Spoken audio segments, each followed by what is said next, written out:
Hello guys, कैसे हैं आप लोग। आशा करता हूँ बहुत अच्छा कर रहे होंगे। देखो, इस वीडियो में हम बात करेंगे एसएससी 2000 सीजीएल के 2025 के बारे में। और ये देखो बहुत ही कंप्रेहेंसिव वीडियो है, इसमें अच्छा खासा टाइम मैं आपका लूँगा।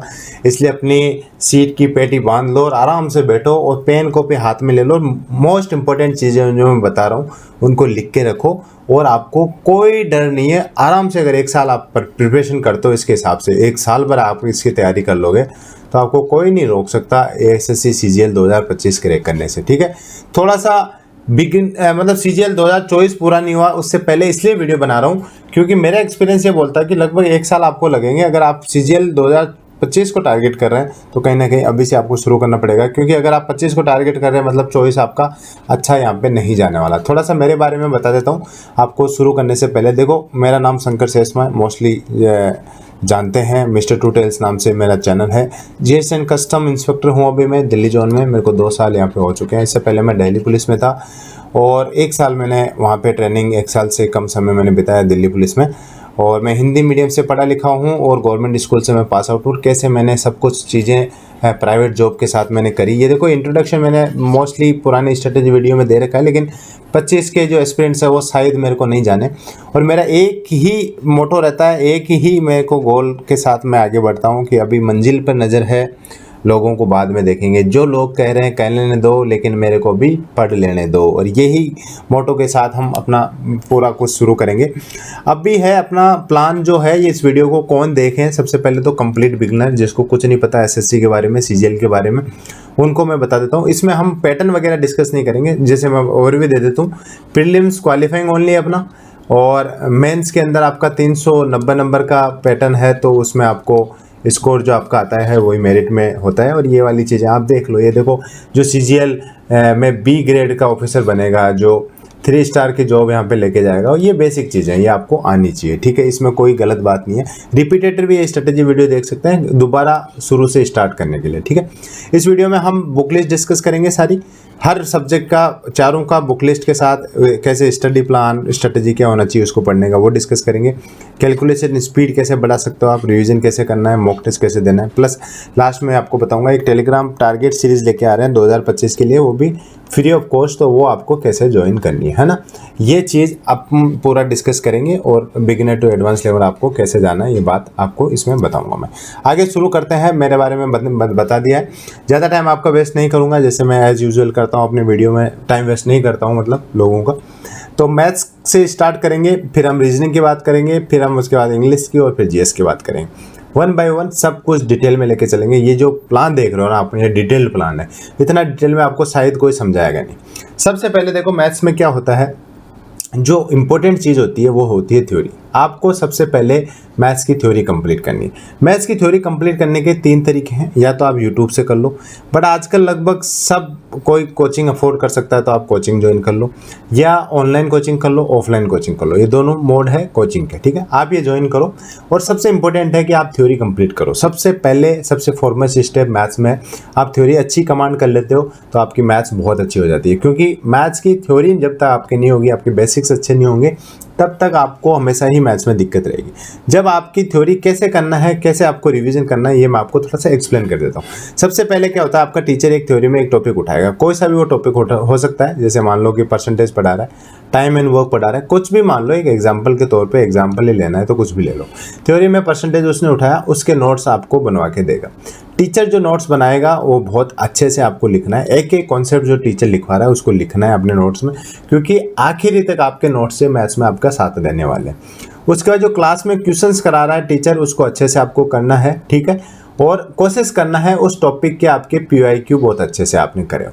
ठीक है, ये चीज़ें आपको करना है थ्योरी के साथ साथ। जब आपका चैप्टर पूरा कंप्लीट हो जाएगा, आफ्टर कंप्लीशन ऑफ चैप्टर की बात करूं मैं, जब आपका चैप्टर कंप्लीट हो जाएगा तो आपको उस चैप्टर के PYQ लगाने हैं। ये ठीक है, PYQ को मैंने 2 भागों में बांटा है। एक, अगर मैं ओल्ड PYQ कहीं पे बोलता हूं तो वो उसका मतलब है 2018 के सीजीएल के एग्जाम से पहले के PYQ। न्यू का मतलब है जो 2018 के बाद और 2018 के पेपर। ओल्ड जो क्वेश्चन है वो आपका कॉन्सेप्ट अच्छा कर देंगे। ठीक है, और जो न्यू PYQ है, न्यू वाले क्या है ना, कॉन्सेप्ट्स के साथ इनमें कैलकुलेशन भी अच्छी आने लगी, प्लस कैलकुलेशन। तो इन दोनों को चीज़ आपको पहले क्या करना है, शुरू में इजी वाले ओल्ड उठा लेना है आपको, जैसे 15-16 के ये वाले आप PYQ लगाओगे तो थोड़ा सा आपका कॉन्फिडेंस बिल्ड हो जाएगा। अब क्या करना है, जब एक चैप्टर कंप्लीट हो गया आपका, उसके PYQ भी दे लिया आपने, थोड़े से क्वेश्चंस लगाने हैं आपको, क्विज में क्वेश्चंस लगाने हैं, 50 से 100 क्वेश्चंस आप लगा सकते हैं, क्विज फॉर्म में आपको ये लगाने हैं, ठीक है, ताकि आपको थोड़े सरप्राइजिंग क्वेश्चंस देखने को मिलेंगे क्विज में। तो ये 50 क्वेश्चंस भी लगा सकते हो आप क्विज में, जैसे 5 क्विज लगा ली 10-10 क्वेश्चंस की, ठीक है, तो और लगा ले 10-10 क्वेश्चन के 10 क्विज लगा ले, ऐसे करके आपको नेक्स्ट टॉपिक पे फिर मूव ऑन होना है। ऐसे आपकी इस पूरे प्रोसेस में एक बार थ्योरी कंप्लीट हो जाएगी आपकी। इसमें कितना टाइम लगना चाहिए आपकी अगले स्लाइड में बताऊंगा। एक बार थ्योरी हो जाएगी, एक बार प्रैक्टिस हो जाएगी आपकी, है ना, ये चीज़ होगी। अब दूसरी बार सेकेंड रिविजन में आपको क्या करना है, सेकंड प्रैक्टिस, लगभग 4 प्रैक्टिस आपकी मैं बता रहा हूँ यहाँ पे, 4 प्रैक्टिस आपकी होनी भी चाहिए, इससे कम में कुछ नहीं होने वाला।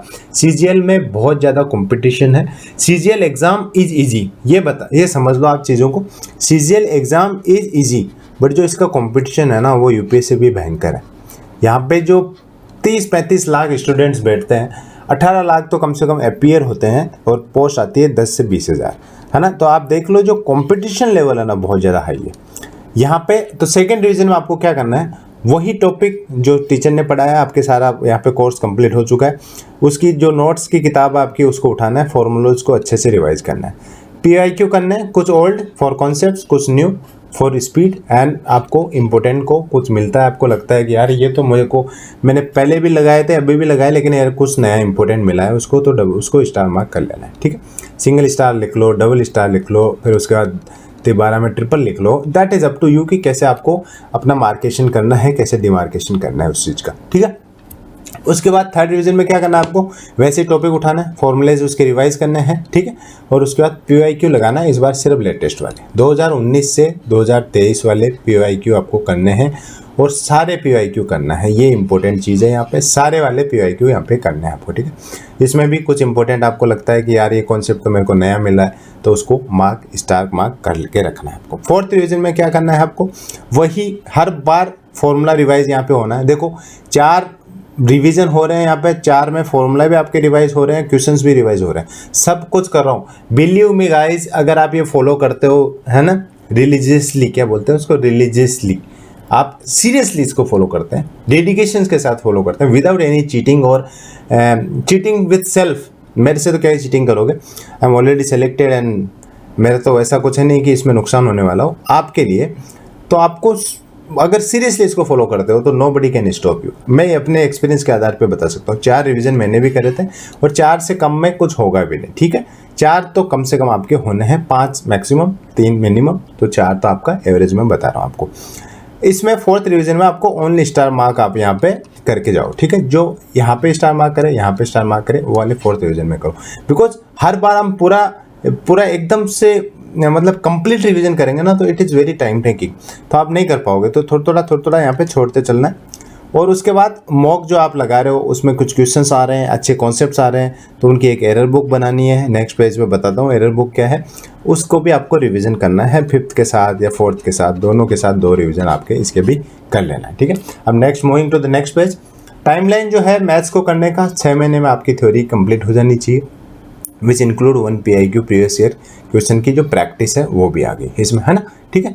उसके बाद बुक्स का बहुत डाउट रहता है। देखो मैथ्स रीजनिंग बुक्स बहुत ईजी है, आपको पहली बार जो PIQ कर रहे हो आप, पहला या दूसरी 2 बार की जो फर्स्ट 2 प्रैक्टिस कर रहे हो उसमें कुछ नहीं चाहिए, सिर्फ आपको मैंने PIQ ही बताया ना, उसके तक कुछ नहीं चाहिए आपको। मतलब फर्स्ट 9 मंथ्स पहला आपका रिवीजन और स्टडी में लग गया 6 मंथ, और इसके बाद 9 मंथ्स कुछ नहीं लेना है आपको।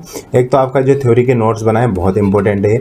उसके बाद आपको एक प्रैक्टिस के लिए बुक उठानी है PIQ, ये किरण की ले सकते हैं, पिनाकल हो सकते हैं, या कोई और आपको लगे कि ये वाली अच्छी है तो आप वो ले सकते हैं। सिर्फ PIQ, लेटेस्ट PIQ होनी चाहिए उसमें, 2023 और अभी हो सकता है नहीं 24 तो बाद में आएगा, 23 तक के CGL के क्वेश्चन उसमें आ गए हो, ये वाली चीज़ आप उठा के लेके चलो। 24 के हम लास्ट में फिर कर लेंगे, कई सारी चीज़ें आती है, PDF वगैरह आती है, वहाँ से भी हम कर सकते हैं। तो 23 तक के क्वेश्चन जिस बुक में हो वाले आप उठा लेना। एरर बुक बनानी है, जिसमें सारे आपको कंफ्यूजिंग कॉन्सेप्ट्स लिख के रखने हैं, जो मॉक में मिले हो आपको या फिर कहीं पे और कहीं मिला हो, कहीं क्विज वगैरह में मिला हो, वो लिख के रखना है। इनको भी टाइमली आपको रिवाइज करते रहना है। मैं टारगेट करके चल रहा हूँ कि 300-400 ऐसे क्वेश्चंस आपके पास हो जाएंगे लास्ट तक, जो आपको सच में कन्फ्यूजिंग है, क्योंकि ईजी तो सब कर लोगे, आप भी कर लोगे, कन्फ्यूजिंग में अगर आपकी कमांड है तो अच्छा स्कोर आप करोगे। कैलकुलेशन बहुत अच्छी होनी चाहिए आपकी। Now new pattern demand more calculation, calculate mindset आपका होना चाहिए। तो 30 तक तो टेबल याद रख लो, 30 तक स्क्वायर याद रख लो और 20 तक क्यूब याद रख लो, और ये स्टार्टिंग में कर लो। अब कई लोगों का ये डाउट रहता है कि भैया तो ये तो लास्ट में करके चला जाऊँ, नहीं, अभी से आप करोगे ना, तभी आपका पूरा कुछ जो इसकी प्रॉपर रिवीजन, प्रॉपर इसकी प्रैक्टिस होनी चाहिए, वो होके चलेगी। तो स्टार्टिंग में ये चीज़ आप कर लेना, ठीक है। अब moving to the reasoning part, देखो reasoning and maths strategy stays the same. I will not waste more time on this, but only thing is यहाँ पे जो आप क्विज PIQ लगा रहे हो, वो जो बुक से क्वेश्चन लगा रहे हो, उनके बजाय your focus should be more on quiz part, because reasoning आपकी हो जाएगी, एक किताब से सारी रीजनिंग हो जाएगी। You don't have to waste much money on books, but आपको यहाँ पे ज़्यादा से ज़्यादा क्विज लगानी है, वो ही है। थ्योरी आपको कंप्लीट करनी है, तीनों सोर्स में कहीं से भी कंप्लीट करो। इसमें जो कुछ टॉपिक्स है जिन पे थ्योरी ज़्यादा है, कुछ टॉपिक है जिनमें कुछ थ्योरी नहीं है, तो आपको उसी अकॉर्डिंग अपने हिसाब से डिसाइड करना है। टॉपिक की थ्योरी करनी है, वही नोट्स, क्लास क्वेश्चंस आपको PIQ लगाने हैं। पहला कंप्लीशन ऑफ चैप्टर पे PIQ करने हैं, क्विज भी इसके हो सके PIQ की क्विज मिल जाती है टेक्स्ट बुक में, आप वो लगा लेना, है ना। ये बहुत अच्छा ऐप है, इसको आप शुरू में ही ले लोगे, कोई नहीं, साल भर का उनका पास मिल जाता है 300-400 रुपये में, आप वो ले लेना और इससे क्विजेस वगैरह लगाते रहना। चैप्टर वाइज सारी क्विजेस पे हज़ार टेस्ट मिल जाएंगे कम से कम आपको। क्विज ऑन सेम टॉपिक 50 से 100 क्वेश्चंस लगाना है, क्विज फॉर्म में होना चाहिए सब कुछ। सेकंड रिवीजन वही टॉपिक लगाना है, फॉर्मूला, हर टॉपिक का फॉर्मूला यहाँ पे मिलेगा नहीं, जिस टॉपिक में फॉर्मूला है उसमें फॉर्मूला, नहीं तो सीधे आपको PIQ करना है, ओल्ड लगाना है, फिर न्यू लगाना है। सेम स्ट्रेटजी रहेगी मैथ्स और रीजनिंग की, है ना। तो ओनली थिंग इज रीजनिंग आपकी आसानी से हो जाएगी, मैथ्स थोड़ा सा टाइम लेगी, है ना। वही मॉक एनालिसिस, वही चौथा रिवीजन, तीसरा रिवीजन, और ये इतना कर लोगे ना तो मेरी गारंटी है आपको 90 नंबर में से 80 नंबर कोई नहीं रोक सकता रीजनिंग में, है ना। 50, अरे यार ये पेन भी नहीं चल रहा था, 50 नंबर का प्रीलिम्स आता है, 45 प्लस इसमें टारगेट आपको लेके चलना है। 19 नंबर की जहाँ पे बात आ जाती है, 85 के आसपास आपका स्कोर इसमें आना चाहिए, ये चीज़ आप देख लेना, ठीक है। उसके बाद रीजनिंग का टाइमलाइन क्या होना चाहिए ये भी मैं बता देता हूँ। 3 महीने में आपकी थ्योरी कंप्लीट हो जानी चाहिए रीजनिंग की, और उसके बाद एक PIQ प्रैक्टिस इसमें 3 महीने में आराम से हो जाएगा। आपको ऐसा लग रहा है कि बहुत बड़ा टास्क बता रहा हूँ मैं, 3 महीने में आराम से हो जाएगी। रीजनिंग के कई सारे टॉपिक तो इतने ईजी है कि आपको एक दिन में कंप्लीट कर लोगे उनको, ठीक है। बुक सिर्फ और सिर्फ एक बुक लगेगी, ये इसमें प्रीलिम्स वगैरह के लिए बाद में कोई मेंस की बुक नहीं आएगी। एक बुक लेना आप, किरण या पिनाकल की लेटेस्ट PIQ ले लेना, वही लेना है। आपके नोट्स, कुछ टॉपिक्स के नोट्स भी नहीं बना पाओगे आप, क्योंकि कुछ है ही नहीं ऐसा उनमें बनाने लायक।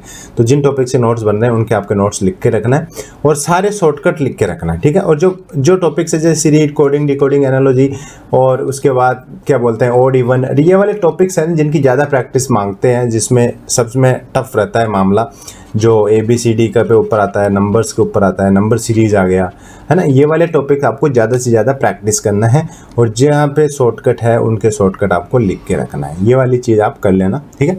और रीजनिंग का एक मात्र जो मैं बता रहा हूँ आपको, मोस्टली क्विज से होना चाहिए, less practice from PIQ, more from quiz, क्योंकि टाइमर के साथ जितने आप प्रैक्टिस कर लोगे रीजनिंग में, उतने आपकी नैया पार हो जाएगी, कोई नहीं रोक सकता। अगर आपने टाइमर के साथ अच्छी प्रैक्टिस कर ली ना, आपकी स्पीड बढ़ने से आपको कोई नहीं रोक सकता, ये मेरी गारंटी है, ठीक है। क्विजेस के लिए देखो मैं टेक्स्ट बुक रिकमेंड करता हूँ, और यहाँ पे भी मैं बता देता हूँ, टेक्स्ट बुक पे आज़ाद सपनों का पास आया है 307 रुपये में, जो जनरली 500-600 रुपये में आपको मिलता है। ये आज रात में ही इसकी प्राइस बढ़ जाएगी, जैसा उन्होंने बताया टीम ने, तो आप ये वाला ले सकते हैं। 307 रुपीज़ में भी आ रहा है, आप मेरा कूपन कोड यूज़ करेंगे ट्रू, तो इसमें आपको 12% ऑफ भी मिलेगा। और देखो यहाँ पे जो प्राइजेस भी मिलेंगे आपको, आप ले रहे हो उस टाइम, आप लकी ड्रॉ में निकले तो प्राइजेस भी मिलेंगे। हेडफोन है, ईयरफोन है, स्पीकर है, वॉच है, टैबलेट है, ये सब आपको मिलेंगे, तो आप ये वाला लें। और टेक्स्ट बुक पे इतने सारे क्विजेस, इतने सारे मॉक है ना, आपको कहीं मॉक क्विजेस के लिए भागना नहीं पड़ेगा इधर उधर। आप लो 300 रुपये साल के, आपको लिए कोई बहुत बड़ी बात नहीं है, तो आप ये लें, और ज़्यादा से ज़्यादा क्विजेस आपको प्रैक्टिस करनी है, as I mention in the reasoning part, ठीक है। अब moving to the English part, देखो इंग्लिश आपका है ना सबसे ज़्यादा वेटेज वाला यहाँ पे है, 135 है 390 में से, ये ध्यान रख लेना, आपको नहीं पता है तो। मैथ्स और रीजनिंग के 90 मार्क्स है, मैथ्स और रीजनिंग के 90 मार्क्स है, 90 180 हो गए, और जीएस के 75 मार्क्स है। इन दोनों को जोड़ेंगे आप तो 210 हो जाएंगे, 180 मतलब टोटल 390 का यहाँ पे पैटर्न अपना हो चुका है, ठीक है। अब moving to the English part. English में 3 भाग है जिनको हमें तैयार करना है। एक तो ग्रामर है, दूसरा वोकैब है, तीसरा कंप्रहेंशन है। बहुत आसान काम है। इंग्लिश थोड़ा सा टाइम मांगेगी if you are from Hindi medium. English आपके लिए इजी है अगर आप इंग्लिश मीडियम से हो। आपको सिर्फ वोकैब अच्छे से याद करनी होगी, थोड़े से ग्रामर के रूल, मैक्सिमम एक्सेप्शंस पूछे जाते हैं इसमें। आपको क्या करना है, ग्रामर पढ़ने के लिए आपको सेल्फ कोचिंग यूट्यूब यहाँ से एक बार थ्योरी पढ़नी है। सेल्फ से मैंने किया था, आप अगर थोड़ा वीक है तो कोचिंग से कर सकते हैं, यूट्यूब से आपको मिल जाएगा, ऐसे भी कर सकते हैं। 3 सोर्स मैंने आपको बता दिया। बुक लेनी है ग्रामर के लिए, न्यूति सिंह की बुक आती है, हिंदी मीडियम वालों जनरली ये लेते हैं। इंग्लिश मीडियम वाले एसपी बख्शी की बुक लेते हैं, और एमबी के पीवाई की बुक आती है, ये वाली आप लेना, ठीक है। इन तीनों बुक में से आप कोई भी एक बुक उठा लेना, ये तो ले लेना, इन दोनों में से एक उठा लेना, 1 + 2 बुक ये होगी। उसके बाद एक वोकैब आपको उठानी है, डेली 50 वर्ड्स आपके तैयार होने चाहिए। 50 वर्ड्स आपको बुक से भी ये वर्ड्स करने हैं, ऐप से भी करने हैं, ताकि ओवरऑल वोकैबुलरी आपकी अच्छी हो। देखो वोकैब बिल्ड करने में ना बहुत टाइम लगेगा आपको, और शुरू में हिम्मत नहीं आना है कि यार वोकैब तो याद नहीं हो रही। शुरू में नहीं होगी, जब आपके 1000-1500 वर्ड बन जाएंगे ना, फिर आपको ग्रेप आना शुरू होगी कि यार वोकैब तो समथिंग आई कैन डू, तो फिर आपके वोकैब फटाफट बनना शुरू होगी। पीवाईक्यू की वोकैब आपको करनी है, एक ब्लैक बुक करके एक बुक आती है, वहाँ से ले सकते हैं। नियॉन की बुक आती है, वहाँ से कर सकते हैं। अपने टेलीग्राम चैनल पे मैं पीवाईक्यू की पीडीएफ डाल दिया है मैंने, वहाँ से आप डाउनलोड कर सकते हैं। टेलीग्राम का लिंक आगे मैं दिखा रहा हूँ, वहाँ से लें। ऐप डाउनलोड करके रखो, nus.me और मघूस, ये बड़े सही ऐप है। आपको डेली ये 2-4 वर्ड याद कराएंगे, तो महीने में अगर 100 वर्ड भी याद कराते हैं तो 6 महीने में 600 वर्ड्स होते हैं, जो कि विच इज़ लाइक 3000 वर्ड लेके चल रहे हो तो 20% ऑफ दैट, है ना। तो अच्छा खासा है, ये दोनों आप ऐप डाउनलोड करके रखना। कंप्रहेंशन देखो, there is no shortcut for comprehension. आपको ज़्यादा से ज़्यादा न्यूज़पेपर पढ़ना है, न्यूज़पेपर में भी एडिटोरियल पार्ट पढ़ना है। डेली 30 मिनट पढ़ो, मतलब 2 एडिटोरियल आपको कम से कम पढ़ना है।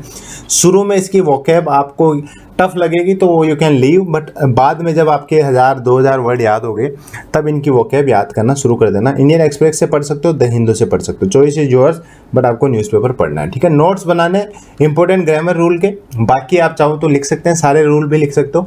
अदरवाइज जो बुक है उसी को अंडरलाइन कर लेना, वहाँ से आपके रूल बन जाएंगे। जो वोकैब आपको बार बार पढ़ने भी याद नहीं हो रही, उनको भी आपको लिख के रखना है। ये आपके नोट्स हो गए, ठीक है। मॉक के एनालिसिस में कुछ मिलता है आपको, नोट्स के रिवीजन करते टाइम आपको कुछ मिलता है, तो उसको भी लिख के रखना है, ठीक है। क्विज़ेस ज़्यादा से ज़्यादा लगानी है, इसका कोई तोड़ नहीं है वोकैब को याद करने में। वोकैब जितने ज़्यादा क्विज़ लगाओगे, ग्रामर रूल की जितने ज़्यादा क्विज़ लगाओगे, उतने एरर आप करोगे, जितने आप गलतियां करोगे उतना जल्दी आपको याद होगी। देखो ये आपको पता है, जब हम कोई चीज़ गलती कर देते हैं, जब किसी की गलती से एक बार चांटा हमें पड़ जाता है तो वो चांटा बड़े दिनों से याद रहता है। वैसी ही सीन है हमारे साथ क्विज़ में, जब हम गलती कर देते हैं तो हमारे पास जो हिट करता है उसका वर्ड का मीनिंग हिट करता है कि ये गलती क्यों हुई, तो हमें ज़्यादा समय तक याद रहती है। इसलिए ये वाली चीज़ भी आप करते रहना, ठीक है। उसके बाद इस पे आ जाते हैं। देखो सारे टॉपिक हमने 1, 2, 3 तीनों चीज़ें कवर कर ली है। Mock analysis, notes revision, quiz वगैरह सारा कुछ इंग्लिश में हमने कर लिया है। बुक्स आपको बता दी, एक बुक ये, 2 बुक ये, 1 बुक इसकी, 3 बुक, और आप एक कंप्रहेंशन वगैरह की भी आती है नियॉन पब्लिकेशन की। अगर आप 1 साल के लिए तैयारी कर रहे हो तो शुरू में इसको परचेज करने की ज़रूरत नहीं है। आपको लगता है कि फिर भी नहीं हो रही तो आप बाद में जाके ले सकते हैं, बट कि अभी ये 3 बुक्स तो आपको भी लेनी है, ठीक है। उसके बाद moving to the general awareness part. अभी क्या है, करंट अफेयर्स वगैरह और जो स्टैटिक पार्ट है उनकी बुक्स वगैरह सारों को मिला के भी ना जीएस में स्कोर करना थोड़ा सा डिफिकल्ट हो रहा है। GS is quite unpredictable now days, तो ये वाला पार्ट हमें बहुत अच्छे से करना है। तो मैं इसमें एक चीज़ ऐड कर दिया हूँ, इसमें हमारे पास समय है तो हम एनसीईआरटी को भी लेके चलेंगे, क्योंकि थोड़ा सा डीप में हमें पढ़ना पड़ रहा है। सबसे पहले हम स्टैटिक पार्ट करेंगे ताकि हमारी जो बेसिक नॉलेज है वो बढ़े। कोचिंग से भी आप कर रहे हो तो कोचिंग वाला आपको पढ़ा देगा, सेल्फ कर रहे हो तो आप सेल्फ पढ़ना है। आपको लूसेंट या घटना चक्र की एक बुक उठा लेनी है, ये any other book which you are reading. सब में स्टैटिक पार्ट लगभग सेम है, बस लैंग्वेज का डिफरेंस होता है। लूसेंट थोड़ी सी टफ पड़ती है, घटना चक्र थोड़ी सी इजी है, बट लूसेंट की इन्फॉर्मेशन बहुत क्रिस्प है, तो इस हिसाब से आप अपने हिसाब से उठा लेना। एक परमार एसएससी ट्यूब के उसमें थोड़ा सा लेट, आप एडवांस लेवल पे आप बुक वगैरह कर लो तो ये वाला देख लेना। इसमें हर सब्जेक्ट के उस पर वीडियोस बना रखे हैं, तो आप ये भी देख लेना। एनसीईआरटी से शुरू करना है, जो मेन टॉपिक्स है, जैसे मान ले पॉलिटी वगैरह हो गया, हिस्ट्री वगैरह हो गया, उसके बाद आपका साइंस स्पेशली आप एनसीईआरटी से जरूर करें, इसमें काफ़ी क्वेश्चंस भिड़ रहे हैं एनसीईआरटी की बुक से, है ना। तो ये वाला पार्ट आप करें, साइंस का वेटेज भी अभी बढ़ा है। करंट अफेयर्स आपको कहाँ से करना है, देखो करंट अफेयर्स आपको कुछ नहीं करना, मंथली करंट अफेयर्स करना है, 2 या 3 सोर्स के 3 वीडियोज़ हो जाएंगे मंथली के। इस हिसाब से साल के 12 टोटल 36 वीडियोज़ आपके होंगे, एक PDF मान लो, तो ऐसे मिला के टोटल ये करंट अफेयर्स आपका इसमें हो जाएगा कंप्लीट। प्रीलिम्स समेत, प्रीलिम्स के टाइम तक करंट अफेयर्स आपको इतना फोकस नहीं रखना है, क्योंकि बाकी सब्जेक्ट से आप प्रीलिम्स निकालोगे, करंट अफेयर्स आपका मेंस में बहुत अच्छे से आपको करना है। क्विज स्टैटिक का ज़्यादा से ज़्यादा देना, डेली ही देना है इसकी क्विज। जैसे जो भी टॉपिक आप पढ़ रहे हो उसके क्विज लगाओ ज़्यादा से ज़्यादा। पॉलिटी में कुछ टॉपिक पढ़ लिया आपने, उसके ज़्यादा से ज़्यादा क्विज लगाओ, जिससे आपको पता चलेगा कि एक्चुअल में मैं पढ़ रहा हूँ वो और क्विज में कुछ मिल रहा है तो इन्फॉर्मेशन रिलेवेंट है क्या। क्विज में वही गलतियाँ करोगे तो जल्दी याद होगी, और उसका जो एनालिसिस होता है क्विज का, उससे भी कुछ एक्स्ट्रा इन्फॉर्मेशन आपको मिलेगी। तो क्विज ज़्यादा से ज़्यादा लगाना है आपको। टाइमलाइन ये स्टैटिक 3 मंथ्स में आपका कंप्लीट हो जाना चाहिए। उसके बाद डेली आपको 1 घंटे जीएस पढ़नी है, उसको रिवाइज करना है। और देखो जीएस में इन्फॉर्मेशन जितना हो सके ऐड करते जाना है आपको। इन्फॉर्मेशन अच्छा है तो ऐसा तो है नहीं कि यार आपने एक बार पढ़ लिया उसके बाद छोड़ दिया। जीएस पढ़ते जाना है, पढ़ते जाना है। एनसीईआरटी पढ़ ली तो फिर उसके बाद स्टैटिक उठा लेना, स्टैटिक उठा लिया तो करंट अफेयर्स पढ़ लेना है, करंट अफेयर्स उठाया तो जो मिसलेनियस टॉपिक्स है जैसे अवार्ड्स वगैरह है, स्पोर्ट्स का है, कुछ फोक डांस वगैरह है, ऐसी वाली बहुत सारी चीज़ें हैं जो पढ़ते रहना है आपको। और जीएस बहुत अच्छा कर लेना है। मेरी मानो तो जो अच्छी रैंक जो आजकल लेके जा रहे हैं जीएस ही डिसाइड कर रही है, क्योंकि बाकी 3 सब्जेक्ट्स में लोग ज़्यादा स्कोर कर ले रहे हैं। ठीक है, उसके बाद मॉक टेस्ट पे आ जाता है। मॉक टेस्ट जैसे आपका सिलेबस जब तक कंप्लीट नहीं होता, आपको सेक्शनल क्विज लगाने हैं, चैप्टर वाइज क्विज लगाने हैं, उन्हीं को रिवाइज करना है। ठीक है, जब आपका सिलेबस कंप्लीट हो जाएगा, जीएस को छोड़ दो, जीएस के अलावा बाकी 3 सब्जेक्ट का अगर आपका सिलेबस कंप्लीट हो जाता है तो वीकली मॉक आप लगाना शुरू कर दो। एग्जाम की डेट वगैरह आ जाएगी तो लास्ट के 1 या 2 महीने में हम एक या 2 महीने में हमें क्या करना है, डेली मॉक लगाने शुरू कर देंगे। उनका प्रॉपर मॉक लगाने से प्रॉपर ज़्यादा ज़रूरी है, उनका एनालिसिस हम बहुत अच्छे से कर रहे हैं। और मॉक कहाँ से करना है, टेक्स्ट बुक से जैसे स्टार्ट, और PIQ शुरू में जो वहाँ पे PIQ के मॉक अपलोडेड है वो वाले आप करना है। और देखो free mock test last 1 month में आपको सारी जगह से देना है। जैसे टेक्स्ट बुक आपने खरीद रखा है, इसके अलावा कहीं जहाँ से भी कई सारे ग्रुप्स हैं जहाँ पे फ्री मॉक आते हैं, उनको बिल्कुल मिस मत करना, क्योंकि असली जो कंपटीशन आपको पता चलेगा वो फ्री मॉक में मिलेगा। बहुत ज़्यादा बच्चे जो बैठते हैं वो फ्री मॉक में बैठते हैं, वो लास्ट के दिनों की बात है यार। It's a long journey. अभी आपको अभी से एक्साइटेड नहीं होकर रखना है, आपको कंसिस्टेंसी रहनी है। कुछ चीज़ें हैं जो आपको अभी से फॉलो करके चलना है। कंपनी मेक इट गुड, आपकी एक कंपनी होनी चाहिए। मेरे दोस्त थे तीनों हम मतलब सेलेक्टेड हैं इंस्पेक्टर पोस्ट पे।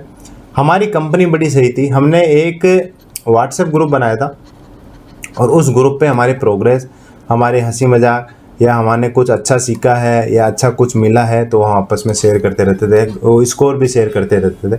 तो ये वाली चीज़ बड़ी हेल्पफुल होती है, एनकरेजिंग होती है। कुछ डाउट है, कुछ if you are feeling down for some time, तो ये आपस में मोटिवेट करते हैं, ये वाली चीज़ है। तो आपकी अगर कंपनी अभी से अच्छी हो गई तो आपको 2025 में बहुत ही आसानी हो जाएगी इसको क्रैक करने में। कंसिस्टेंट आपको रहना है। फुल ईयर प्रिपरेशन बहुत एनफ है। ऐसे किसी को समझ आया कि भैया कितना, मुझे 3 साल लगेंगे, मुझे 2 साल, 1 साल अगर आप लगे रहते हो 6 से 8 घंटे डेली, एक दिन छुट्टी मार के भी, ठीक है, एक दिन हफ्ते में छुट्टी मार के भी इतना लगे रहोगे ना तो कोई नहीं रोक सकता आपको। Confidence will come with time. शुरू में घबराना नहीं है। शुरू में मॉक दोगे तो आपका हो सकता है 200 में से स्कोर आए 70, 50 भी आ जाए, 40 भी आ जाए, लेकिन इसे देख के घबराना नहीं है। धीरे धीरे धीरे धीरे धीरे 150 प्लस आपका अपने आप चला जाएगा। ये लगे रहेंगे ना, मॉक क्यूज से भागना मत, वही कम स्कोर आएगा शुरू में। Strategy time to time variation लाते रहना, देखते रहना कि उस टाइम क्या चल रहा है, उस हिसाब से। ऐसा नहीं कि आज ये स्ट्रेटेजी देख ली तो आज सीधे अब प्रीलिम्स देने जाओगे। 1-2 महीने में अपनी स्ट्रेटेजी में कुछ वेरिएशंस लेते आना ताकि चेंजेस ज़्यादा है। जैसे होता है ना, एक जिम जा रहे हो आप, एक मसल को एक ही एक्सरसाइज करते रहो आप साल भर तो इतना वेरिएशन नहीं आएगा। अगर आप बाइसेप्स कर रहे हो और उसमें अलग अलग एक्सरसाइज आप इन्वॉल्व करते हो तो उसमें जल्दी ग्रोथ आती है। वही वेरिएशन आपको रखना है। और don't take too much stress. It's a quite easy exam. आप स्ट्रेस लोगे तो आपके लिए बहुत टफ हो जाएगा, निकालना बहुत मुश्किल हो जाएगा। ठीक, अब आते हैं शेड्यूल पे बात करते हैं। डेली स्टडी प्लान में लेके आऊँगा, जल्द लाऊंगा। I can not tell you for sure कि कितने दिन में आएगा, 10-5 दिन में आ जाएगा। इसके लिए आपको क्या करना है, अभी आप टेलीग्राम चैनल पे ज्वाइन करो और यहाँ पे डेली वोकैब क्विज वगैरह तो आती है, वो वाली एंजॉय करो। 2024 के प्रीलिम्स तक वाला जर्नी एंजॉय करो। आप प्रीलिम्स देने जाओगे तो अच्छे से जितना भी फ्री माइंड से आप देखे आना। इसमें हम क्या करेंगे, सब्जेक्ट वाइज प्लान बनाता हूँ मैं, आप देख लो जो पुराना बना हुआ है उसको आप देख लो, आपको समझ आ जाएगा। Complete syllabus plus 1 revision plus ये तो पुराना वाला 1 रिवीजन तो 2024 का, हम इसमें 3 रिवीजन करेंगे, ठीक है। 3 रिवीजन करेंगे इसमें, टोटल 3 रिवीजन होंगे, फ्री होंगे। क्विजलिंग, मॉकलिंग, इसको रिव्यू, 1 ईयर प्लान, सब कुछ इसमें आपको फ्री ऑफ कॉस्ट मिलेगा, ठीक है। अब क्या करना है आपको, धन्यवाद बोलने से पहले सबसे पहले आपको इस वीडियो के कमेंट बॉक्स में जाना है और कमेंट करना है और अपने आप को, मेरे को आपको इनकरेज करना है और मैं आपको इनकरेज कर रहा हूँ, ठीक है। आपको कमेंट करना है I am ready for SSC CGL 2025। इतना कमेंट मिल गया तो मेरे को, मैं समझ लो कि आप कम से कम एक स्टेप पे तो 2025 के लिए आ गए। ये रेडी आप हो जाओ और इस कमेंट का स्क्रीनशॉट लेके रखो कि मैंने अपने आप से एक प्रॉमिस करा था इस तारीख को 15 अगस्त 2024 को कि आई एम रेडी फॉर 2025, और हो सकता है 2025 का एग्ज़ाम भी नियर बाई इसी डेट के आएगा। तो आप ये कमेंट करो, उसके बाद हम आगे अपनी पढ़ाई को शुरू कर दो। देरी नहीं होनी चाहिए, शुभ काम में बिल्कुल देरी नहीं होनी चाहिए। आप जल्दी ही इसको शुरू करो और अंजाम तक लेके जाओ। I will be more than happy आप अगर फाइनल 2025 में इस स्ट्रेटेजी के बाद आप पढ़ाई शुरू करते हो और सिलेक्शन लेके जाते हो। This is all in this video guys, thank you, thanks for watching.